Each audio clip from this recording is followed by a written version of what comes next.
Hello everyone, welcome to the video. I'm Professor Amanda, and class has officially begun. Now, I hope with Halloween coming around the corner that you weren't expecting a trick, because we definitely have a treat for you guys in store for today. That's right, we have 3 very high-level trainers who are going to show you the team comps they've been using lately during the Go Battle League Halloween Cup meta. To start off with, we're going to use a Belgian trainer, Bassix. I learned how to say his name. And he's going to show us a couple of the battles that he's been using.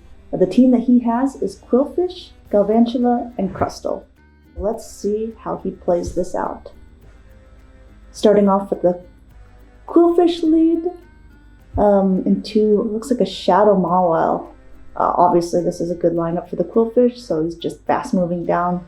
And then now it's up to the Mawile to decide whether they think it's a Fell Stinger or it's an Aqua Tail. They correctly shielded up the Aqua Tail, and Bassix is going to let the power-up punch go through. Ooh, it's an Iron Head. Luckily not enough to take out the Qwilfish, and that is able to get another move off. Aqua Tail again. No block, and the Mawile goes down. Next they bring in a Azumarill, but there's not enough energy or health on the Qwilfish to really do much damage. But luckily, that's where the Galvantula comes into play. They immediately switch to a Wigglytuff. The Crustle is in the back to counter. It's not the best counter for a Wigglytuff, but it does definitely put in a lot of damage, and the Crustle is useless against the Azumarill. So it's about to be taken out by the Azu, and then the Galvantula will come back in to finish up.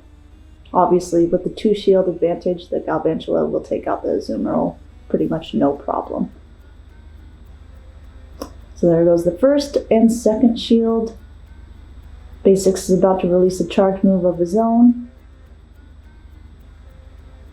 storing up to 2 discharges, and he'll release them back to back. First one's blocked up. Second one will definitely be enough to take out the Azu. The second game Bassix is playing is against Ventuski, so we'll see how this turns out. It's a Qwilfish into a Gengar lead.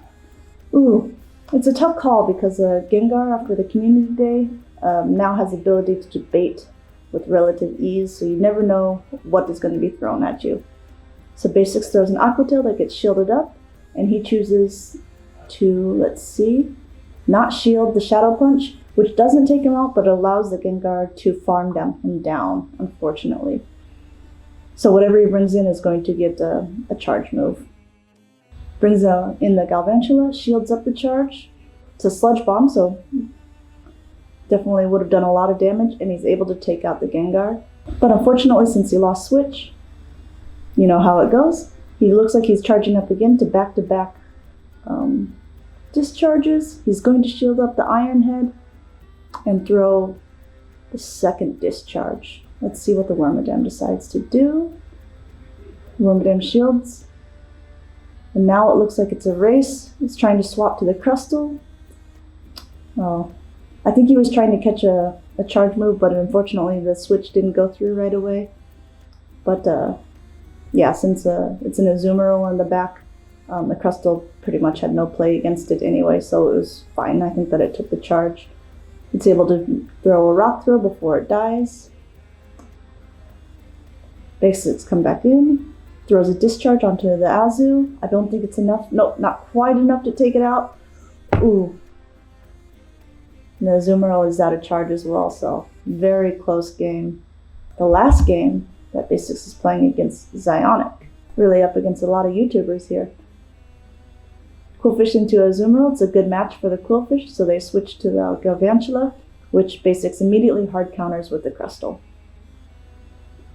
So he doesn't bother to shield the lunge, which does a decent chunk of damage and also has lowered the health, but the Crustle has done its job, and I'm sure Bassix is willing to let it go after this. The Azumarill comes back in. He's going to get a Rock Throw, a debuffed Rock Throw. Doesn't do very much damage. The Zoo gets a couple bubbles in. Ooh, he's able to get off an X-Scissor, which again, doesn't do much, but chip damage is chip damage. The Crustle goes down. Let's see what he decides to do. Both are good against the Azu, and he has 2 shields. So he's going to bring in the Galvantula. Shields up at the last minute, the Ice Beam, and then he's immediately waiting for the switch, which is the Marowak, so he switches over to the Qwilfish. It's not over yet, because even though Qwilfish is a water type, it is susceptible to the charge moves that is thrown by Marowak. So he saves up for 2 Aqua Tails, throws one. The Marowak is shielded, and I'm pretty sure he'll have to shield this up. Yes. Shields up the Bone Club, and throws another Aqua Tail, undercharging it so he can get a couple more moves in before the Marowak goes down. Very smart. And he throws an Aqua Tail onto Azumarill. Again, resisted, it's not going to do much damage, but I think he's hoping with just a fast move or 2, he'll be able to take out the Galvantula. Throws another Aqua Tail, forcing the last shield, and then an immediate switch into the Galvantula right at the charge move.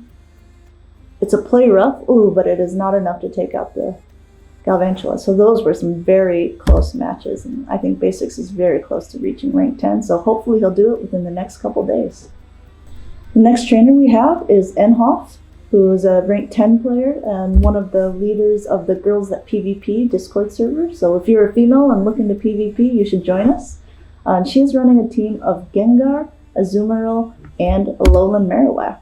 So let's see how she plays out her matches. So Gengar, and father, son. It's an immediate switch out by the Haunter, and in comes a Qwilfish.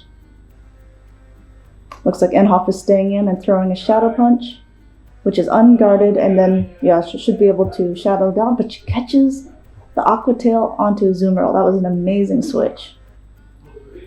So now it looks like that the Azumarill probably can just farm down the Qwilfish. They won't be able to reach a Sludge Bomb in time. So I doubt that Azumarill shields. Nope. And let's see what they bring in. Gonna bring back in that Haunter, and it's immediately gonna get an Ice Beam to the face. Assumingly the Haunter will block. Yes. Yeah. And now it's NHoff's turn to decide what she will do. Will she block? She does not block, and it's just a Shadow Punch. So good call on the bait. Has enough energy to get to another Ice Beam. Let's see if the Haunter wants to use both shields. It does not. Down goes the Haunter, and in comes a Scrafty. This is slightly dangerous because both Mons are weak to Scrafty's charge moves. So let's see, the Gengar comes in with a harder hitting charge move. There's a Sludge Bomb, it gets shielded. With 2 shields left, NHoff is opting not to shield on the Gengar. It's just a power-up punch. She's immediately switching to the Alolan Marowak. Let's see, another charge move is being thrown. It is a foul play that's also been boosted by a power-up punch, so that did a lot of damage. But she's out of Shadow Ball now, so she's going to shield it up, just up the power punch. Able to throw a Shadow Ball. It's not effective, but the Scrafty is fairly low, so hopefully you'll be able to take it out soon. Down to the wire here. Luckily, she has a shield left. Let's see, just another power-up punch bait. But fortunately, NHoff is able to make it to the Shadow Punch and takes out the Scrafty. Another rank 10 battle here going on. Gengar to a Qwilfish again. Lots of Qwilfish in this meta. It does well against a lot of things. It can even beat Galvantula if the Galvantula does not shield the Aqua Tail, so beware. So NHoff blocks up the Aqua Tail, has some energy, and is going to throw the Shadow Punch onto the Wormadam. Then switching the Marowak, and I believe probably just farm it down from here. So now a fully loaded Marowak, ready for whatever's coming back in. It's going to be that Qwilfish. But we got 2 Bone Clubs ready to go. First one's not shielded. She's able to get to a second one before many fast moves get in. Oh, no blocks, and the Qwilfish goes completely down, and in comes a Crustle. The Crustle is a pretty good answer to a Marowak. Double shielded. It's most likely just going to fast move down. Down goes the Marowak, in comes the Gengar to throw a Shadow Punch. It's shielded up, and then that Crustle's just going to town, farming everything down. Unfortunately for them, Azumarill in the back. So this is most likely a Rock Throw as it does more damage. No block.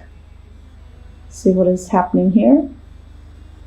Ooh, another Rock Slide and still no block. Wow, she's a tough gal. And she's able to bubble down the Crustle.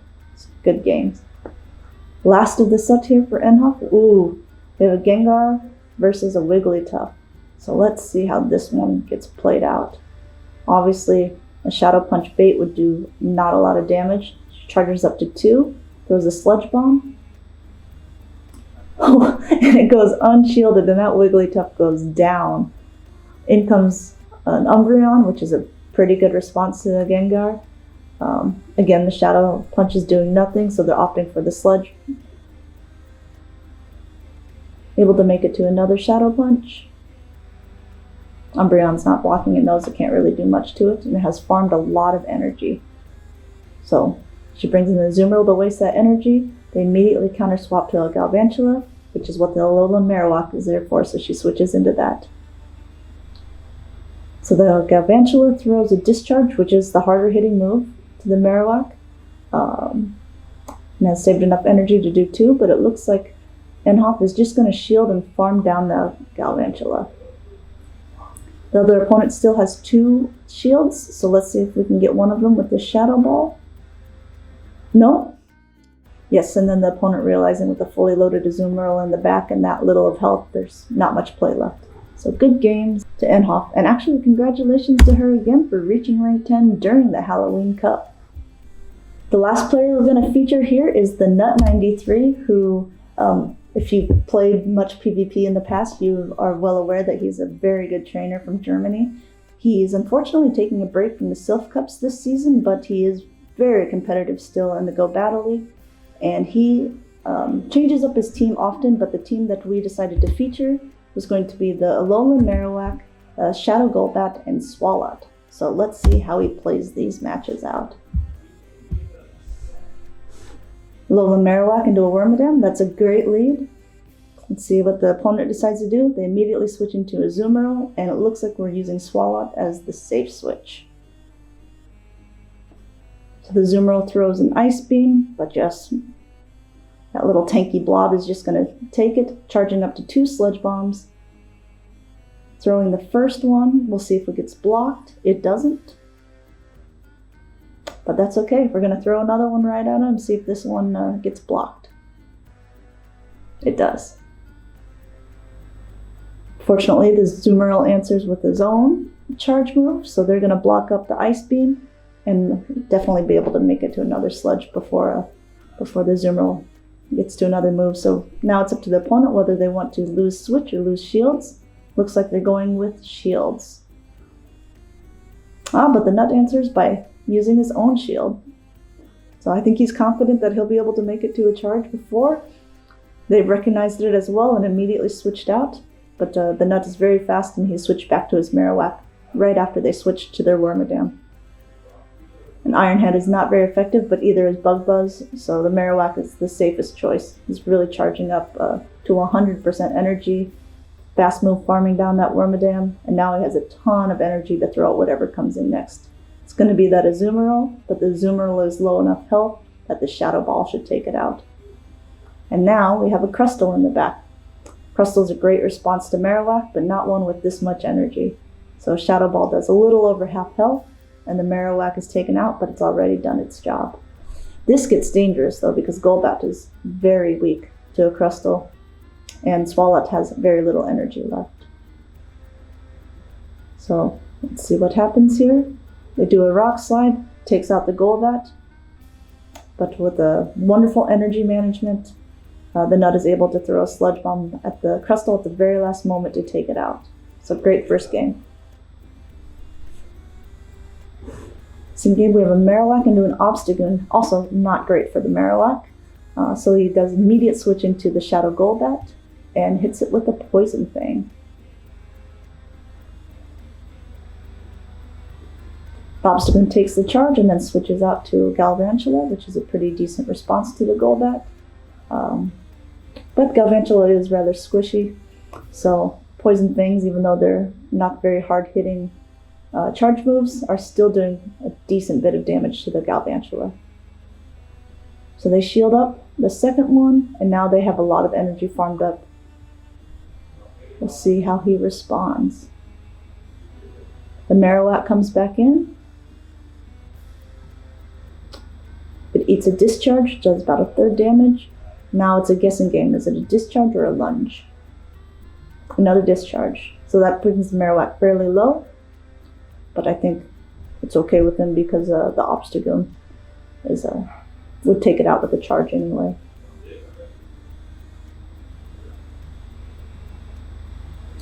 So yeah, the Night Slash goes through, the Marowak goes down, and in comes this Swalot. Obstagoon does another Night Slash. Ooh, and he got the boost. So I have a feeling that this will definitely get blocked.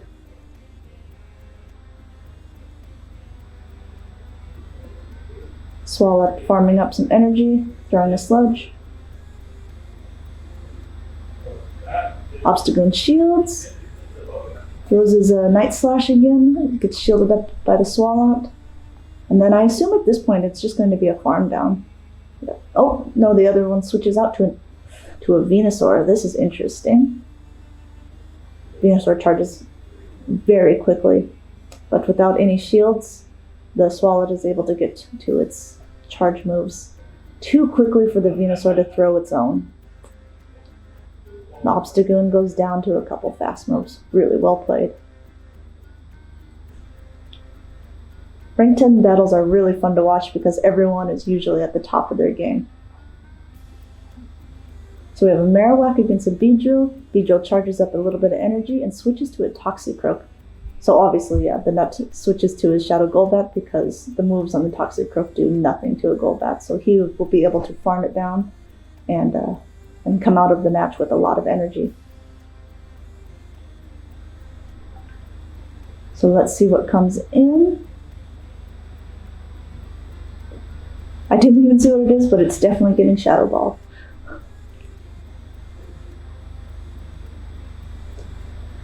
And lagged. That's a Crustle. The Crustle correctly shielded up.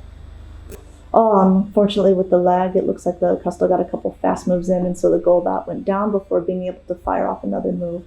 But in comes the Swalot. And let's see what is going to happen. Looks like he's going to block up the Rock Slide.